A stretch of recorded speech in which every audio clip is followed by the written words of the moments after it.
What's up, ladies and gentle folks? We're back at it with another episode of the Brotherhood, episode 9, and it's going to be real fun right now with my brother DJ Augustin and my bro Nick Shuley.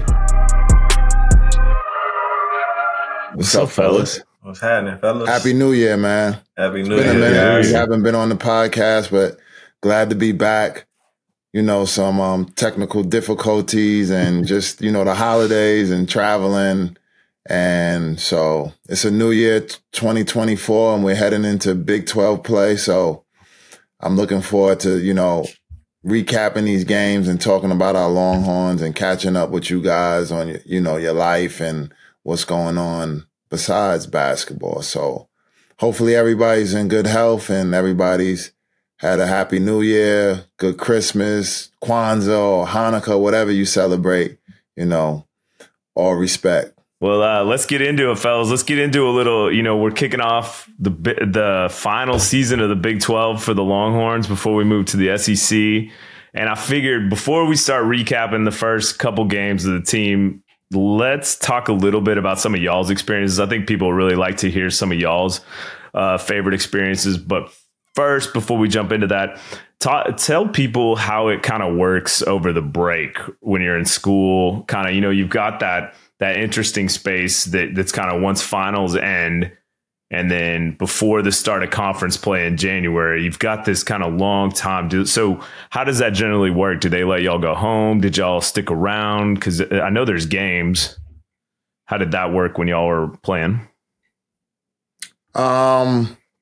So for the break, I remember my freshman year, I stayed, you know, thinking I would stay around and, you know, spend time in the gym, and I should have went home. So I was at campus by myself. It was nobody there. It was like I was in the Gobi Desert by myself, and that was a bad experience. So I should have just booked the ticket to go home. So I end up going to Coach Lanier's house and spending Christmas with him. And I told myself I'd never do that again. But, you know, all the students are out.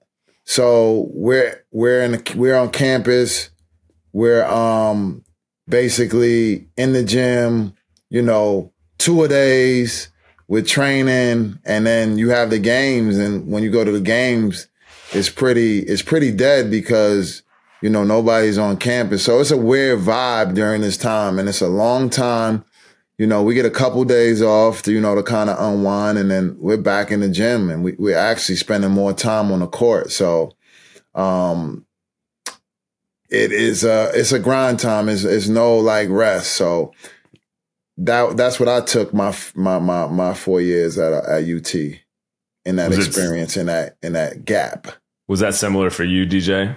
Yeah, it was similar. It was pretty hard, you know, being a freshman away from home. Like Roy said, you know, we like the only I stayed on campus my entire time at UT. So I remember, it's funny, I Am Legend had just came out in 2007, my rookie year, my freshman year. And that's what it felt like. Like we was just I went to see that movie with my wife. She was my girlfriend at the time. We went to see that movie in Austin during this time, and I was scared to death on campus because it felt like that. Like we was the only people on campus. Like nobody's there, no other sports. Nobody. Like we would, and then like, you know, our schedule was different too because we didn't have classes, so they would make us, you know, coach kind of switched it up where we'll have like a film breakfast morning, and we'll come back and then lift in the afternoon and come back and practice. So we were still at the gym all day, but when we did leave, it was just dead. Nobody on campus, no cars around, nothing. It just felt so dead and like weird. But, you know, we made it work. We had each other. You know, the guys, we stuck together. You know, we did things together to try to get through those times. But, you know, it was part of being a college student. Yeah, that's funny that you say that because I'm now I have some recollection of what kind of happened. And I'm like, we didn't even have food at the time. Like they had to make sure that like we got breakfast, we got fed like at the practice facility. So they would have cafeterias like cater. The cafeteria is closed. Everything is closed. Everything is closed. It's like It's like the Wild Wild West with like tumbleweeds. Yeah, we had Outback a few times for lunch. Like they'd just get a big order of catered Outback, and we just get chicken breast and all that kind of stuff. We try to do it. Coach Todd always tried to get us healthy options. We had guys like me, Big Dex, people that love to eat. Yeah, for sure. So, he was eating like 2 meals. Yeah, so we had to keep it, kind of healthy. But I just remember it just being dead, man. Just like I said, like I Am Legend, like nobody around, just us walking home from practice, just by ourselves, going into these empty buildings. You just hear each other's doors closing. If you heard another door closing, something was wrong. So, yeah, it's definitely, going to the games over the break. I still remember it and did it over this break. And yeah, there's decent crowds, but I remember it was just an odd vibe. It was, you could hear everything. You could hear the sneakers squeaking louder. You could hear the ball just because the place was half empty, especially the Irwin Center, man. That place was cavernous when there was nobody in there. And you still had, like 20 people sitting in the upper deck and then just sparse spread out over the rest. They had decent crowds at the Moody over this break, but it was still not, obviously not what it's been. But talking a little bit about it as they go into conference play, I think for you guys, what was the most difficult place you played when you were in the Big 12? Of course, Kansas. Kansas always packed 18,000 with the bench seating. The acoustics were terrible in there and you couldn't hear anything. I would say Oklahoma State would probably be second for us. What happened my sophomore year when we got into the little fiasco with the fan.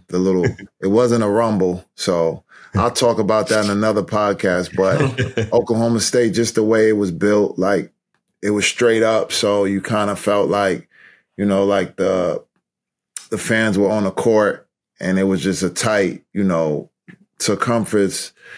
Where else? Baylor, no. We had Texas A&M, no.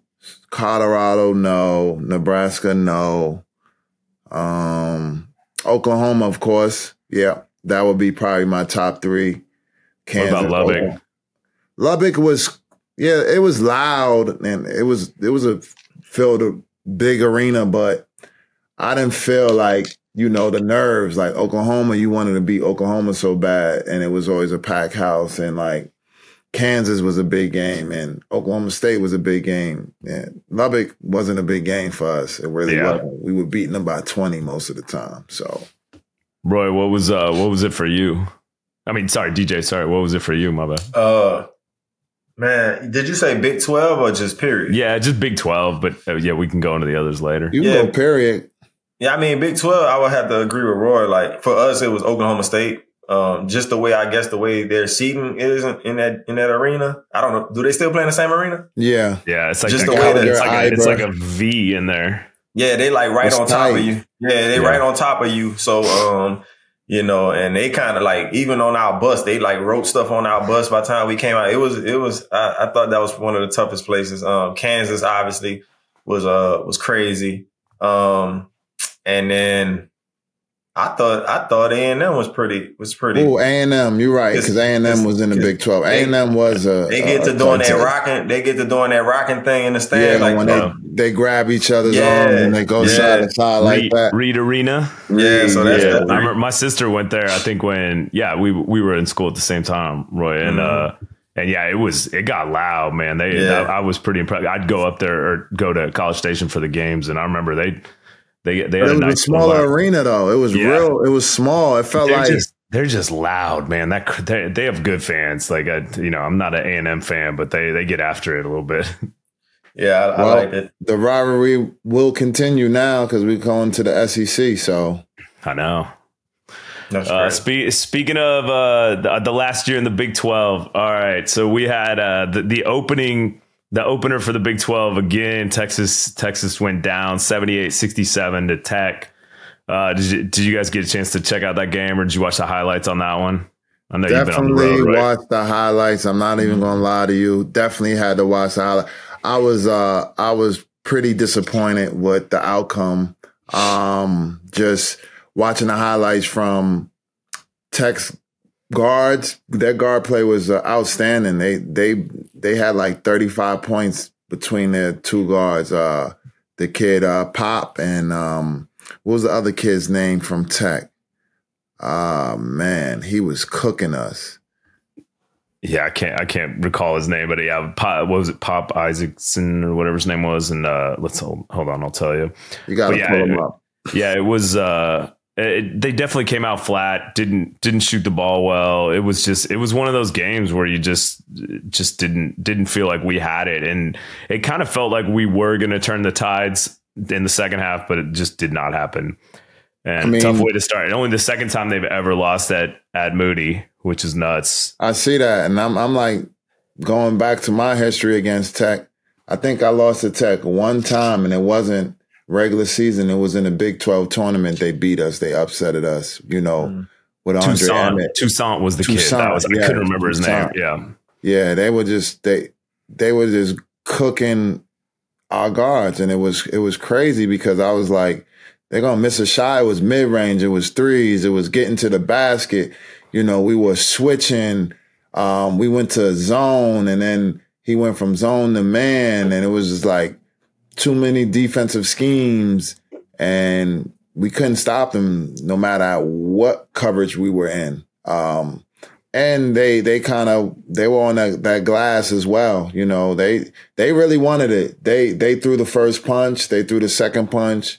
We threw a punch back. We countered. And after that, they beat us by double digits. 11 on your home court. That's like losing like 20 on the road. So yeah, we just couldn't string enough baskets together. And the crazy thing about the Big 12, I think a lot of people got pretty discouraged after that game, but people have to realize this is a long season, and the Big 12 is tough. If you listen to this is crazy. I saw that. I was researching this earlier today.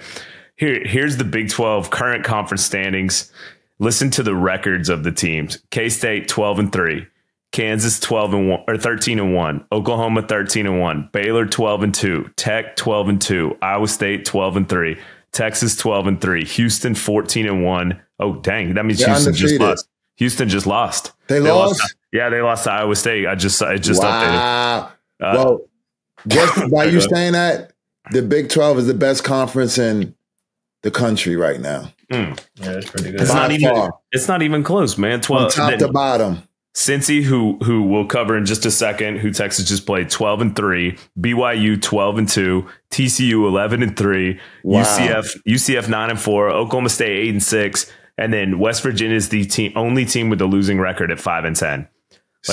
That's insane. So come tournament time, can we possibly get 9? I mean, right now there's 6 ranked Big 12 teams, and then Cincy beat BYU. They almost beat us. Yeah, not BYU from 12th to 18th. And then, right. Yeah, we're at 25, right? Yeah, so hanging on. We can possibly get 8 to 9 teams in. Yeah, Houston's number 2, KU's number 3, Oklahoma's number 9, BYU's 18th, and Texas 25th. Wow. It's going to be a gauntlet. So I think fans have to have a little perspective on this. Look, it wasn't the way we wanted to come out. We're not playing our best basketball right now, but I think we're starting to figure out who we are and how to play. And I think having Disu back, and I think we're still working through a lot of things, and people have to understand that is when you have arguably your best player come back at the end of December, you've got a whole new identity as a team. And I think this team's still figuring it out. And after watching that Cincinnati game was a grown up game. Like it was it was important, man. Like, and look, since he's not ranked, but I think that team will be ranked or will make the tournament at the end of the year. We will see, but they've got some players, and Texas grew up a little bit. That one's on the road, and they took some knocks. They were down by, I think we were down by 4 or 3 or 4 at the end of the game, and came back and won that game. And Asmus hit a big shot at the buzzer. And yeah, for the folks out there listening, we apologize. The game just finished, so we're kind of real time updating this, but yeah, Texas the best time. No, for real. But fun fact, Wes Miller, who's in his second year at Cincinnati, I work with his younger brother, Walker Miller, who was at UNC, and Wes Miller was a UNC point guard on that 2005 national championship team. Oh, wow. And he's the head coach at the University of Cincinnati. And his brother, big shout out to Walker Miller, went to UNC and then transferred to Monmouth and played for King Rice, who was also a UNC former player. And we just took down Cincinnati. So I'm going to go collect my $100 from Walker Miller tomorrow. Love it. Yeah, Texas won 74-73. They were up 41-39 at half. And Dylan Disu with a huge game, 33 points, 6 boards. He had 19 in the first half, hit 4 3-pointers.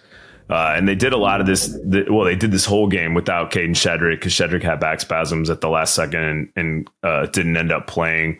And then, as we mentioned, Texas was down by 1 with I think to like under 15 seconds left, and Max Asmus came down and hit a solid pull up jumper, a lot like the one he hit against Louisville, and gave Texas a 1-point lead. And Texas ended up they missed the shot, or since he missed the shot at the buzzer, and Texas won by 1. So big road win. Any road win in the Big 12 is an important win. And this year, any win in the Big 12 is big. And Texas has really got to build that resume because they haven't had a signature victory yet. And so this, I mean, I wouldn't call this is not a signature victory. I wouldn't call it. Yeah, I wouldn't call it a signature, but it's an important one. Winning on the road. Go ahead. No, go ahead. I was going to say, winning on the road is hard to do. Winning in general is hard to do, but it's not a signature win. They haven't beaten a top 25 team yet. So until they go into, a Kansas or a University of Houston or, a Baylor and win a game, that's a signature win. So yeah, they're winning games that they were supposed to win. If they lost to Cincinnati, that was, that would be an upset. Like Roy says, definitely one of the toughest conferences. But my thing is, how much, I understand they need time and they starting to get it together.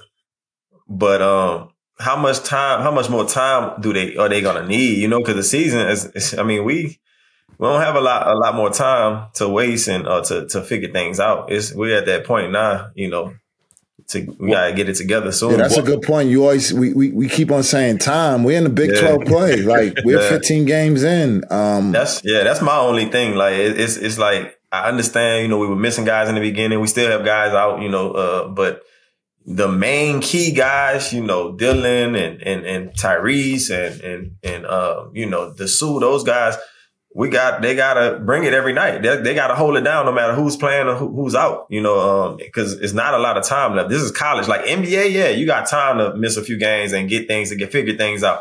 But college basketball, you gotta be on top of it, especially around this time of year.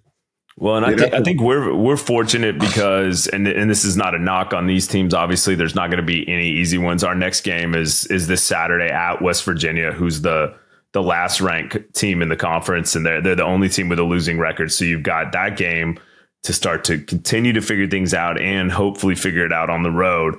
And then the next game goes at home against Central Florida, which is Ethiel Horton's old team. And I think you've got another chance there. They're third to last in the conference. So those are 2 very winnable games, a good chance to kick the tires. And we need to come out of those games ready to go because if we're saying we're figuring it out, then we have no identity then. So I don't think we do have yet. No identity because we're trying to figure it out. Guys going in and out the lineup. Like DJ said, this is not the NBA. You don't have 82 games to figure it out. You don't, with 15 games in, guys are being hurt. And like DJ said, the main guys have to step up. They have to step up and carry the torch. They have to step up in the big games and win games and be the X factors and move the needle. If that doesn't happen, we're basically going to be saying that on the next episode. We're trying to gel. Oh, this guy's in the lineup. This guy's out the lineup. No, the time is now. The time is urgent. We're in conference play. If you don't step up to the plate, it's a chance you don't make the NCAA tournament if you're not performing at a high level. We are in the number 1 conference right now. So every game is going to be, it's no gimme games. You go into West Virginia on the road, it's a chance you can lose. Well, I agree. And I think that's why West Virginia and Central Florida, those are the moments where we have to figure out who we are. If we don't come out of those games figuring out who we are, listen to the next part of the schedule. But hold on, those are more like feel-good games. You're going to win those games, right? Right, but figuring out how to play together with this lineup, because I think we've kicked the tires on so many different lineups this year. But having Disu changes the entire identity of the team. Well, you guys know it does. Yeah, we play a different game. At 33, you can play him at the 5 when Cedric comes back. Do you have him come off the bench? What are you doing with Brock? Is he still in the starting lineup, or are you just trying things? He has basically a playoff like rotation. He's only playing 8 guys. You can't win with playing 8 guys because God forbid somebody goes down and then you got to trust a guy that hasn't played a whole year. That doesn't work. So like, just playing 8 guys to be safe and win games. No, you got to, when you go up 10 points, you got to throw in one of those guys to see if they can give you like 2 to 3 to 4 or 5 minutes and build that confidence. You got to build confidence in these younger players. And then on top of that, like you got these 2 big time All-American players coming in next year, young guys. They want to play, and he's going to have to throw them out there, and they're going to have to fail, and they're going to have to make mistakes. And at the end of the day, you got guys on that roster, and I keep on saying Chris Johnson, I'm going to continue to say it, that can play. So you got to throw them out there in little bite-sized minutes so he can build his confidence. And speaking of Chris, that we have a special interview coming up with him. We cut over the break, and we'll paste that in. But what I was saying is, if we don't come out of West Virginia and UCF with that gel and that identity, listen to this next part of the lineup. You got Baylor at home, then you go at OU, both ranked, at BYU, ranked, versus Houston, ranked. At TCU, who just took Kansas to the wire, at Kansas, then at home against Iowa State, who just beat Houston, then back to West Virginia, or back versus West Virginia. So that run right there is insane. Like that's going to define the season right there. And you got to win a couple of those at least. And that West Virginia game is going to be tricky because now you got Shaka, correct? No, he's Marquette.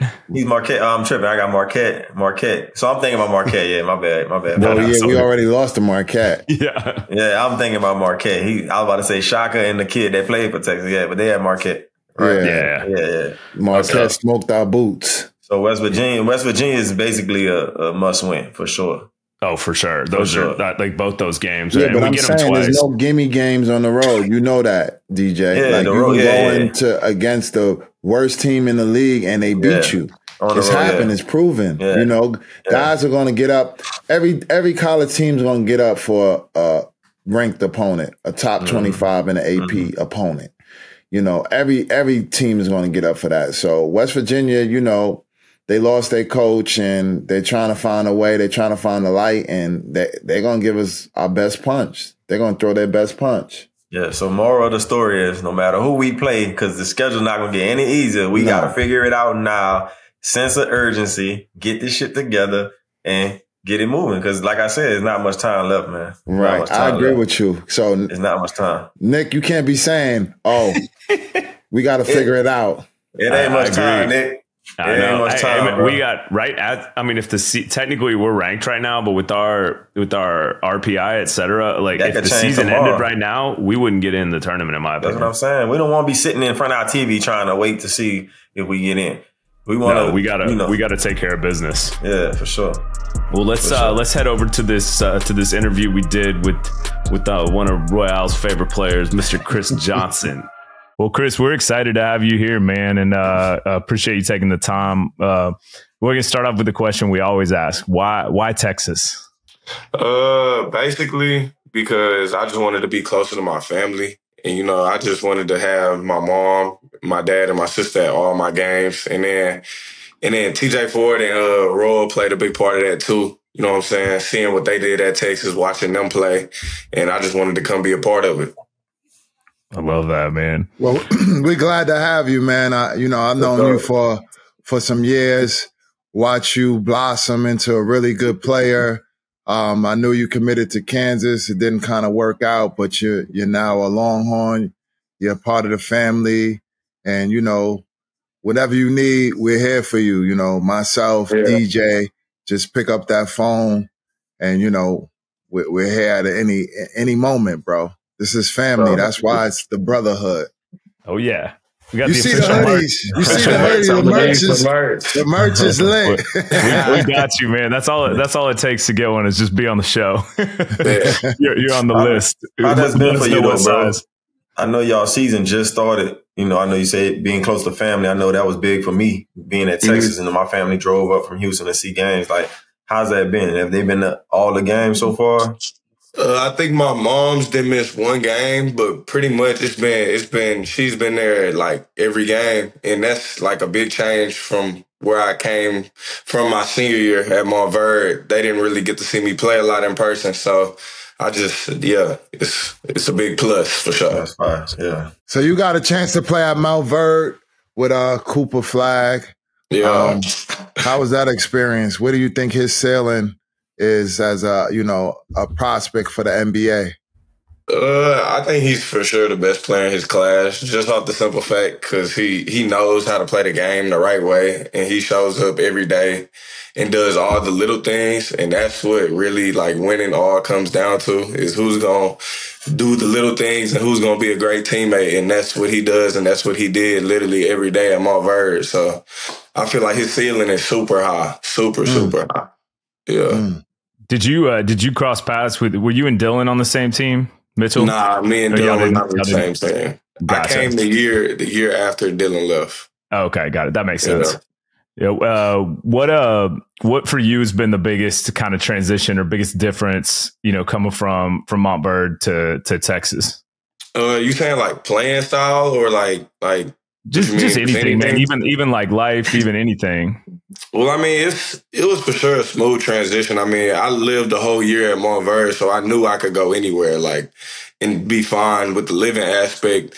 It was just, you know what I'm saying? It's really just been, I ain't gonna lie, Montverde prepared me really, really well for college. Like, I've really not had to struggle a lot. I really had a lot of struggles at Montverde that kind of, you know what I'm saying, trumped over the like first year of college ones. So now I just be trying to be consistent every day, be a good teammate, and just know my time's gonna come and just be a good teammate until I get my time. Yeah, so it was really honestly a prep school for you in a sense. Yeah. It got you ready, and that's awesome, man. That's good to hear. I like how you said my time. Like a lot of guys are not patient. They're not willing to wait on their time to play, to get those minutes, to get that experience. Like at the end of the day, I feel like you're a very special, talented guard, and I advocate for you to get more minutes because I feel like you can help with the scoring load. You got good size as a defender, but like you said you're waiting on your time. And will you be ready when that time comes? For sure. That's what I'm saying. Like, being at Montverde helped me 100% because, like, you just around greatness there. Like, I'm not going to lie. Like, I done took so many little things that I've seen, like, all those players do and just, like, put it to my everyday routine. Like, I make sure I got a routine in the morning before practice to get me ready for practice, routine after practice, you know what I'm saying? Make sure I do that every single day after practice and just shoot a basketball every day, you know what I'm saying? Even the recovery, like getting the cold tub, you know what I'm saying? Like little things like that. And I just know once my time comes, I will be ready to play. So, wow. You sound like a pro. You said recovery, like cold tub. Like people don't know about they don't know about the contrast baths, the hot and the cold. How long you staying there? How long you staying there? I ain't gonna lie, I used to just hit the cold tub like straight 15 minutes every day. But do you get up to your shoulders in it? I'm okay. Here. Okay, yeah, I'm there. I'm respect. For sure. But nah, like TJ really just put me on like last week to get in there for like 10 minutes the cold tub, then go sit in the hot tub for like 10. But I ain't gonna lie, I be in that hot tub for about like 20 after that. That's what's up, man. What's your thoughts on Austin so far, bro? Like, what's your, any favorite things to do, restaurants? Like, what's the vibe out there? Yeah, places to go. I'm more of a, you know what I'm saying? Like, don't say you're a homebody. Do not say you're a homebody. I really am, though. Like, I really don't be outside. Like, I really just be at the crib on the game for real. And sleeping. Yeah, sleeping. That's been everybody's answer. Yeah, a lot of sleep for sure. But the food spots, I like Dirty Martin's. Dirty Martin's is cool. That's But I'm really a Chick-fil-A guy. I ain't gonna lie. Yeah, Chick-fil-A. So anytime I can give me some Chick-fil-A, that's most likely where I'm gonna be. Oh, that's easy money. Yeah, for sure. Who are some of your closest friends on the team? I'll say I like all the guys, but like the closest probably me, Kendall, Dylan Mitchell, and Z Zert. So them 3 for sure. So y'all spend the most time together off the court? Yeah, for sure. Yeah. For me, like I said, I don't be trying to go out for real, but Kendall's my roommate.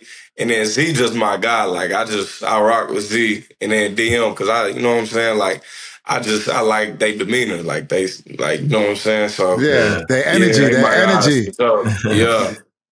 For sure. That's awesome. But as far as Texas, I mean, did you follow the team last year? Like their tournament run, that kind of stuff. Were you paying attention to them?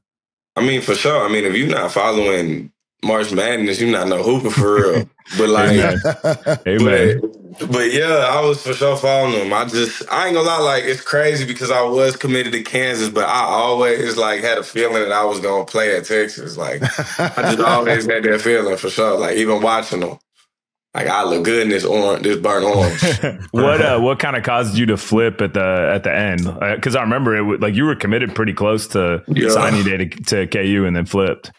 I actually flipped the night before I was supposed to go to Kansas, but the real like deciding factor was just the whole family thing. Like, you know what I'm saying? Like, I just I didn't feel comfortable leaving my family again when I had the option to not, you know what I'm saying? So that was really it right there. Well, just so you know, Chris, we on probably 3 of the episodes, Royale's been lobbying for you to play more. He talks about it the whole time about how you need to play more. And I have a sneaking suspicion, and DJ, you can back me on this, I think, is that I think Roy sees a lot of himself in you, like in just the way you play defense, your your size, etc. I think he I think he sees that. Am I right? Better than me. Better than me. Offensively, no offense, Roy. He's way better than you were. But he got that same motor. Like just even being with them guys this summer. Like what I tell y'all when we was hooping, playing, pickup. You was actually on my team a couple of times and we lost. Even in pickup, like you was not going for that. You know what I'm saying? That competitive. I don't like to lose. That's one thing about me. I hate losing. Yeah. So that's like losing. That's a great thing to have, bro. Just that competitiveness. No matter what, and that's, you play D, you could score, I mean, you got it all, bro. You got the size, it's just a matter, like you said, your time is coming. You just got to be ready. You're doing all the right things and it's going to happen, bro. Knock on wood, if it's an injury, somebody not playing well, but it's going to come, bro. Everybody's number's going to get called. For sure. No, you got to slide back for sure and play. I ain't gonna lie, we not losing no more games. I ain't gonna lie, we not losing. That was my first time hooping in like 2 years, bro. Oh, so you was rusty. You was rusty out there. He was hooping though. It was really on me. Like I was just a young puppy out there at that time. Like I really didn't, you know what I'm saying? Like I wasn't on no big dog type of stuff. Like we got to bring it back. The days when we used to hoop in the summertime, those is epic. So like those games were crazy, man. Since I'm back and I was the orchestrator of all that, I think I'm gonna bring it back though. No real talk, because you like get out there, Royal. Yeah, I still get out here with these guys out here. Okay. So like, I've been in the gym making sure I'm in shape because I can't get out there with you guys. Y'all too fast. I remember in 8th grade, TJ had Royal really hooping against us. Like he was really out there hooping too, like not playing no games. Yeah, and I was a coach. I was out of shape. That was during COVID. Now I'm in shape. Okay. And I got unlimited fouls too. Okay. I like it. Who's your? Go ahead, DJ. Go ahead, Nick. No, I was gonna say, like, are there any who in the NBA do you kind of model yourself after, or do you look up to? Yeah, or who do you look up to most? I don't think I have a comp, but the players that I really do watch for real, I watch a lot of Drew Holiday, Chris Paul.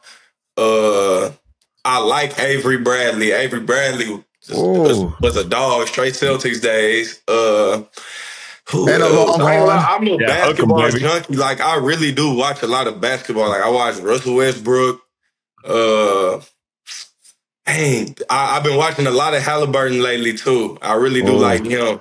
He can But go. I ain't gonna lie. I think my favorite probably is Drew though, just because like I like playing defense. Like I like every aspect of the game, and defense is just fun to me. Like I like taking somebody's ball. You know what I'm saying? Like give me that. Like I just like to have that one up on you. So And I'll probably say Drew. That's crazy that you said Drew, because Drew was my rookie when I was in Philly, and I had him when he was 18 years old. And I knew the first day we stepped on the court and he was guarding me, I was like, man, there's no way this dude's 18 years old. He was super strong. His lateral quickness was off the chain. He was, he just played hard. He was athletic. And he was a smart player. And to say that, like, he's probably one of the best on-ball defenders in the NBA. He's a great person off the court. And I got much love for Drew, and his little brother's on our team, Aaron, too. I did see that. Baby Don't Holiday. he got like 2 other brothers? Yeah, he has another brother, Justin, who plays for the Nugget. So it's 3 holidays. How dope is that to have 3 that's crazy. All in the league. Yeah, that's Drew's super strong, bro. Like I played with Drew in Milwaukee. I played with him in Milwaukee, bro. Every day after practice, he went squat with chains, like the big chains on it, and he was just squatting crazy. And his legs, like his thighs, his quads, all that shit is crazy, bro. So that's where he, all his power come from with that defense shit, bro. Yeah, so, right. I watch a lot of Shea too. I mess with Shea. Shea tough. Oh yeah, Shea's tough. Yeah, Shay's tough. But how can you say you don't have a comp? Everybody has a comp. Like, cause I feel like my comp is me. Like I'm gonna end up being Chris Johnson. Like I don't want to have a comp. That's why I like this kid, man. You gotta have some swagger. He has a lot of swagger. I for sure want to steal things like from other people's game, but like I just feel like I'd rather just be compared to myself. Like I just rather be Chris Johnson.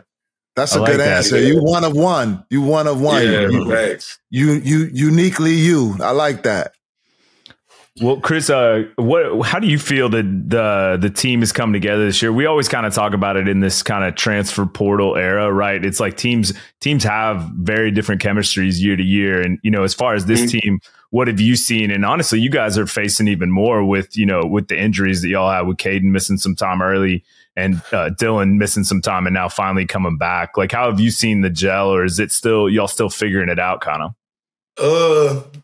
I honestly feel like we're gonna be a really good team in March. A really, really good team in March. Right now, I feel like we do have some growing pains, but we for sure gonna get past that. But right now, to me, it's really just all about ball movement and playing defense. If we get those 2 things down, ain't nobody gonna beat us. It's just those 2 things. But I ain't gonna lie, I think a lot of people are gonna be surprised by us in the next couple of like weeks.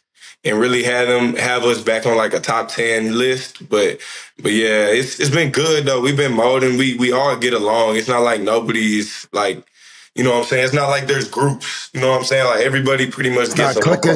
Yeah, like it's not cliques. Everybody pretty much get along. Everybody's good teammates. So it's always good vibes. I mean, that goes a long way if you have that camaraderie on and off the court. With your teammates, you bonding, you gelling, that helps the chemistry. That helps even when you get into, a debate or argument. Like, I know your character, so at the end of the day, I'm gonna call you out when you're not doing what you're supposed to be doing. Yeah, thanks. But that's good that you have a cohesive group, and y'all gelling. It's a new group, freshmen, guys from the transfer portal, and y'all trying to put it together in a short period of time. So awesome. You guys got any more questions for Chris? Well, how's the Moody Center? How's the Moody Center? I ask everybody, how is the Moody Center? Because we played in Frank Irwin Center, and they call it the Drum, and it was empty a lot of times because it was just too much space. And now they said this Moody Center is rocking, the floor is shaking, like the energy is like no other, is unmatched. So I want to hear your thoughts of how the Moody Center is. Well, from a personal experience of the games we played this year, Moody's a nice stadium, like really a top tier stadium. But I ain't gonna lie, like I haven't gotten the full effect of it being like packed. I agree. So I mean, you know what I'm saying? I'm just trying to practice hard every day so we can turn the city up, you know what I'm saying? Because there's more people in there. Right. So I can really feel that. And like once we start playing conference play, of course it's going to get like that. But, you know, it's been good, but it's not been like super lit. Like I just, you know what I'm saying? I want the city to, you know what I'm saying? How the football games are, I need the city to pop out like that. Right. And I'll back that because, like, you know, it's funny because last year was the year that you, like, you know, granted it was the opening in the Moody Center, but also at the start of the year they had Gonzaga come in here, they had Creighton come in here, and so the place was just, so that was going to be rocking. Oh my gosh, it was nuts. And I mean, it's up. Oh, sorry, go ahead, Roy. No, my guy Nick Collison sent me a video, and the place was going crazy because, you know, he works for the Thunder, but it was rocking when they played against Gonzaga. He said it was off the chain. It was deafening. It was deafening. Like, it was awesome. There were people, like the older people were complaining about the noise. It was so loud, which means it's good. But I think that, you know, part of that is I think the out of conference schedule this year was a little bit lighter, you know, and I think cakeish. Yeah, so let's keep it 100.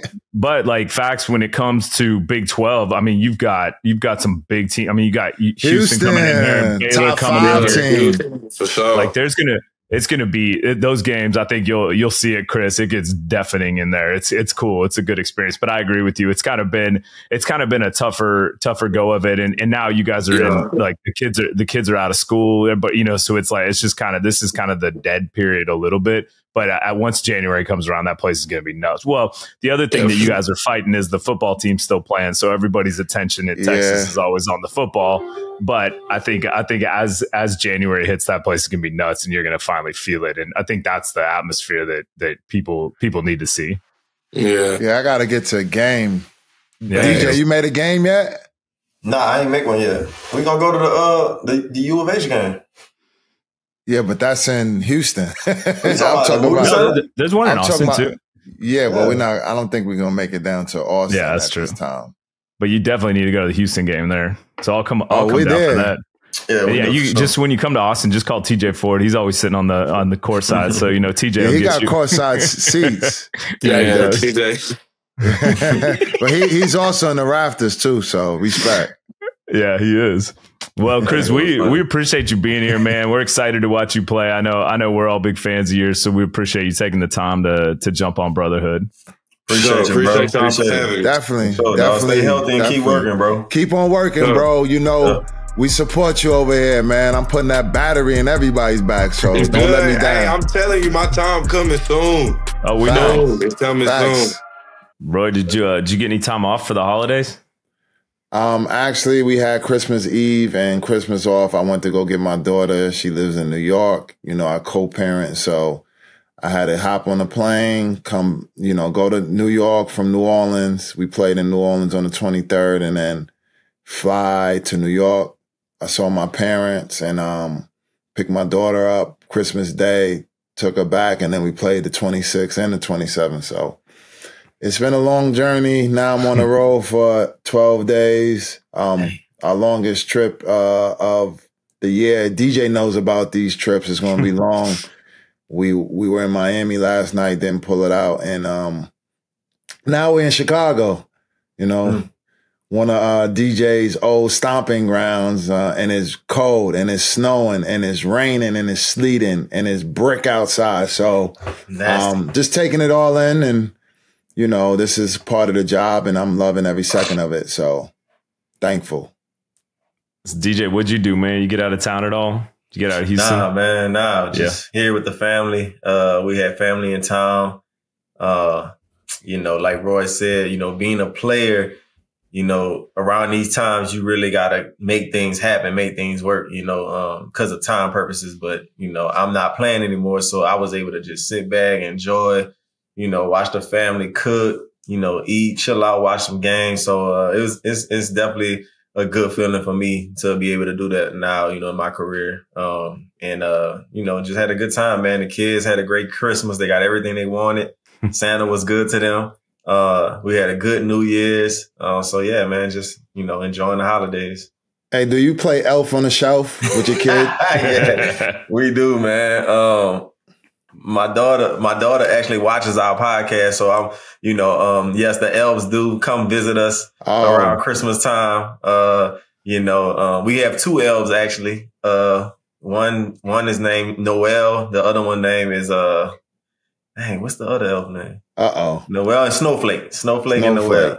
So is it different themes every night, or is it the same theme? Like, it just depends on what it depends on what the elf does. They do different things every night. You know, so when the kids get up in the morning, that's the first thing they do. They go looking to see what the elves did. You know, they might, you know, make a mess somewhere in the house or leave a note saying something, you know. So it's fun to watch them, you know, look for the elves. So they visit us every Christmas. Then after Christmas, they leave and go back to the North Pole until next year. Cool. Yeah. I guess I'm waiting for my elves to come to my house because they flew over. Yeah. Yeah, they look forward to the elves coming, man. So, you know, shout out to my wife. She does a great job of communicating with the elves and elves and Santa, I guess. Yeah, she does. She does a great job. That's not your job, DJ. She's in contact. Yeah, she's in contact with them. That's an important position, man. Maybe one day you'll move up the rankings, you know? Yeah, I'll leave it to her. I'll let her handle that. Yeah. What you been up to? Man, all my immediate family's here, man. So just hung out and laid pretty low, and then flipped to New Orleans real fast for the Texas Final Four playoff game for the football. Talk about it. Man, it was fun. It was a cool atmosphere, and sadly, Texas didn't exactly play their best game, man. But every time you looked up, they were still fighting, and it felt like, I remember looking up at halftime being like, man, we're not playing good football, and it's 21-21. And then, you know, they fought hard and came down to the last play and just couldn't punch it in on those last couple drives, and it cost him. But what an awesome year. I mean, I think this team's way ahead of where everybody thought they'd be, and props to Sark and his squad, and just the way they came out and played this year and took it to the Big 12, won the final championship for them before they go to the SEC. Is a big year. So good things coming for that program. Did you get to go out and have some, you know, bites to eat in New Orleans while you was there, Nick? I did, man. I did it horribly. I flew in day of because I had to go to a party with my girlfriend on New Year's Eve, and so I was in Austin, then flew out early on New Year's Day. But I got to go to, there's this spot I'm obsessed with there called Shaya, which is Israeli food, and I think it won the Beard Award in 2017 as best new restaurant. Unbelievable. And so my brother-in-law, me, and my buddy Mark Higgins, who works with me on all the Clark Field stuff, we all went to Shaya, had one really nice meal because we knew we were probably going to drink too much that night and end up eating pizza or something like that. And sure enough, we did. So it was nice to do a good meal. But then we came right back. So it was a quick trip. We didn't really New Orleans. Shaya. So SHAYA. Man, definitely do it. It's the hummus. You said what type of food? Israeli. So Mediterranean. It's a lot of, you know, pita bread, hummus, lamb shank. Some kebabs, etc. Yeah. Oh, it's so good.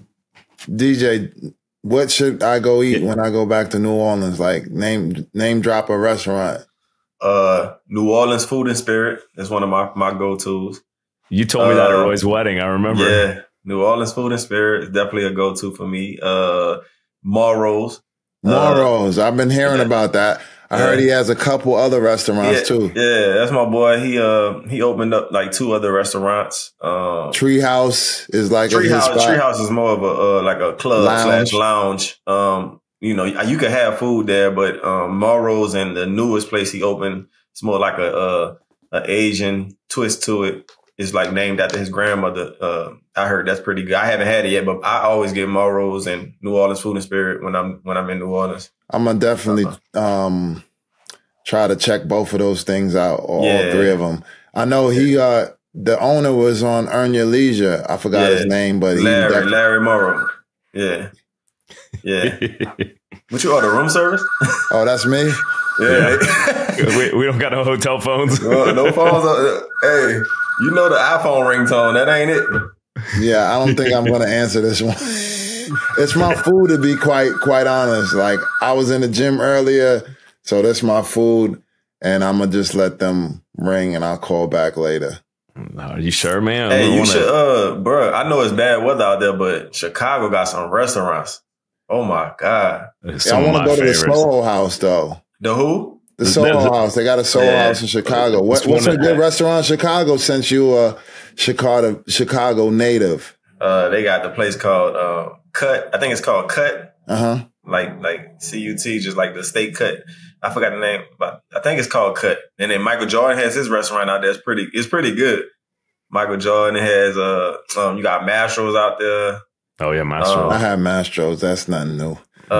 What about Maple and Ash? That's a breakfast. That's like a breakfast style place. Maple and Ash. It's more breakfast. Roy, there's a spot there called Le Colonial, which is French Vietnamese. Man, they got one in Houston actually too now. It started in San Francisco. It is fantastic. I love how you just jump down the rabbit hole with the foodie. Like, I know, and I eat like a 6-year-old. So. I got all my spots, man. Anytime I travel, I gotta do my homework first and find some good spots. Yeah, you gotta go eat. Hold on 1 second. Oh, go. Gotta get that food. Man, let me see what he ordered, man. If he got a burger, I'm gonna be mad. That's something. Nah. Hey, What'd you get? Hold on. Where y'all staying? Peninsula. What the hell Where's is that? What part of town?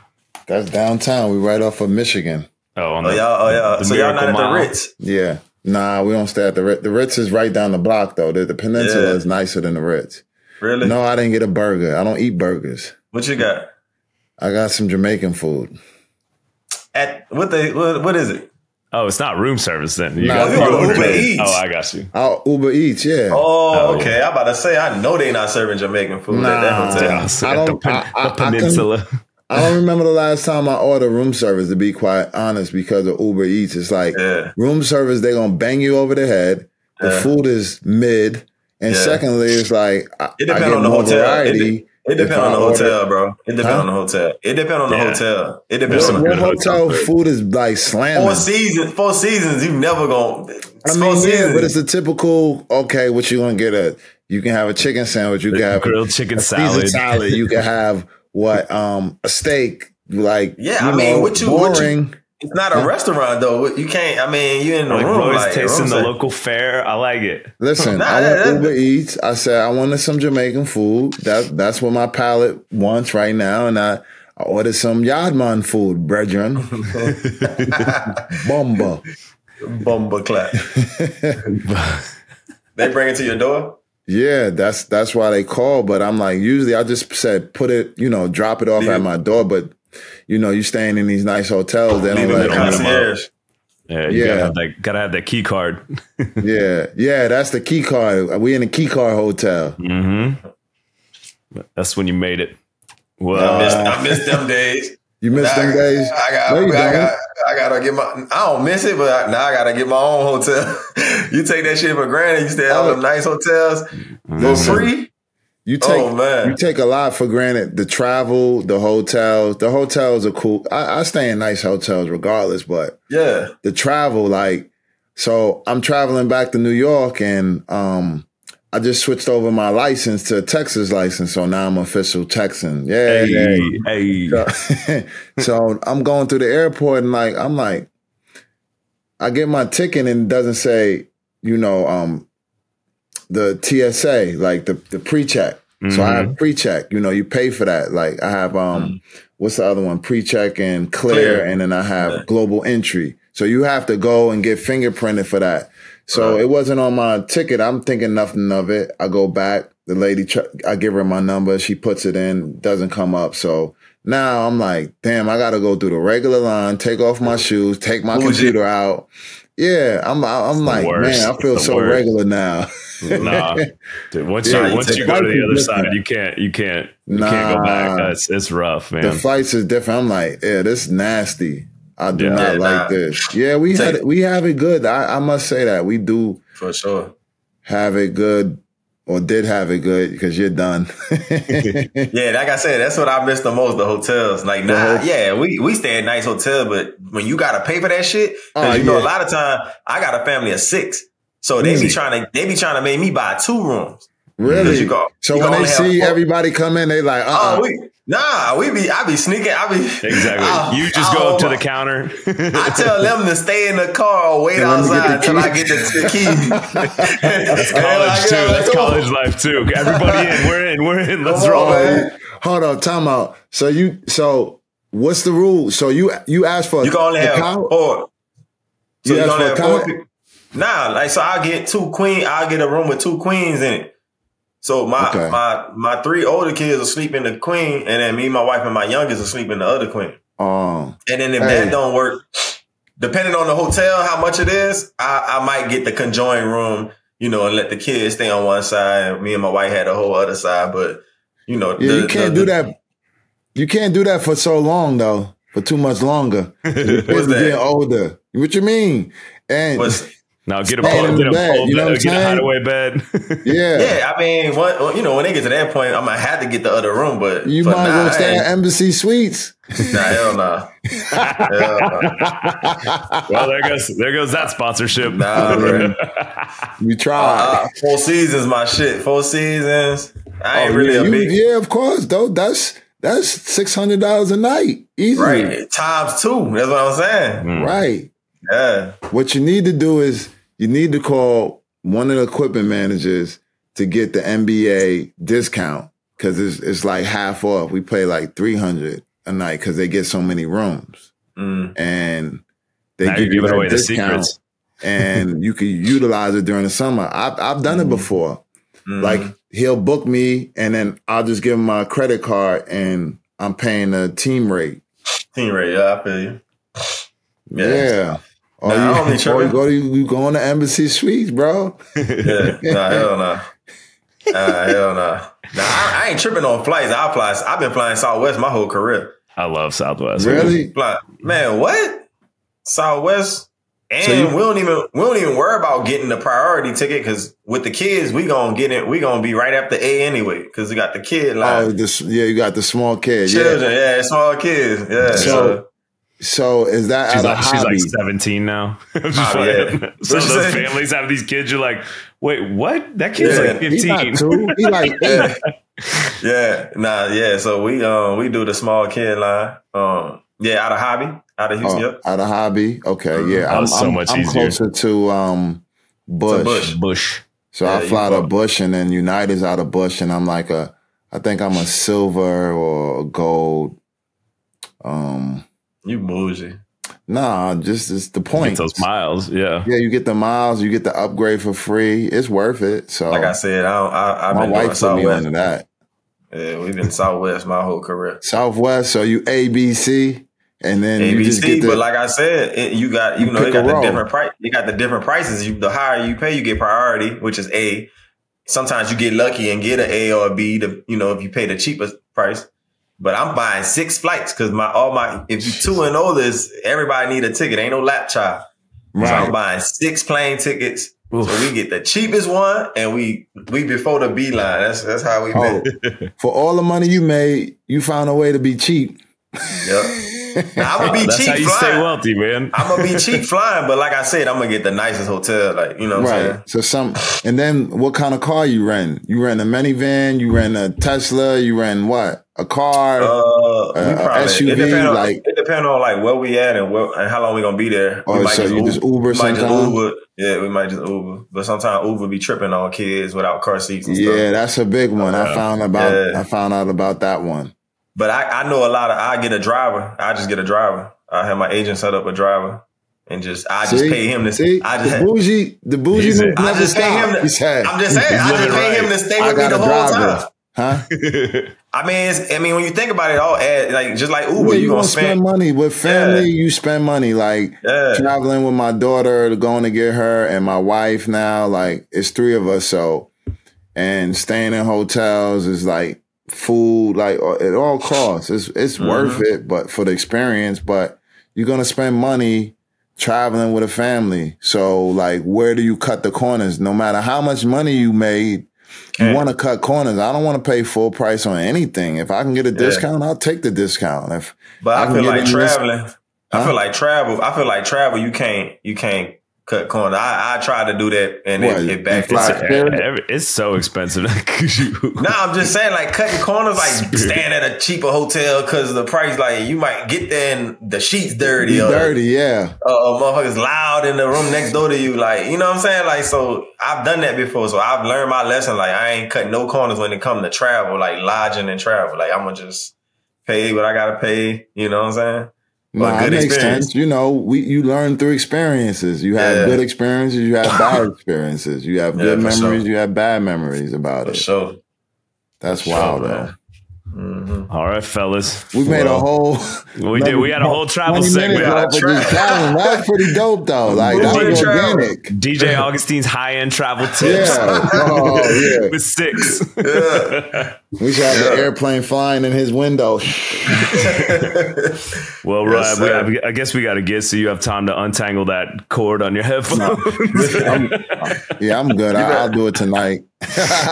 But it blends into my hoodie. So if you're really not really very attentive, you're not gonna know that I have a tangled cord on my side of my head. Exactly. We couldn't even tell, bro. Well, we'll let you get to your Jamaican cuisine, and we'll be back next week with another episode of the brUTherhood. You already know that.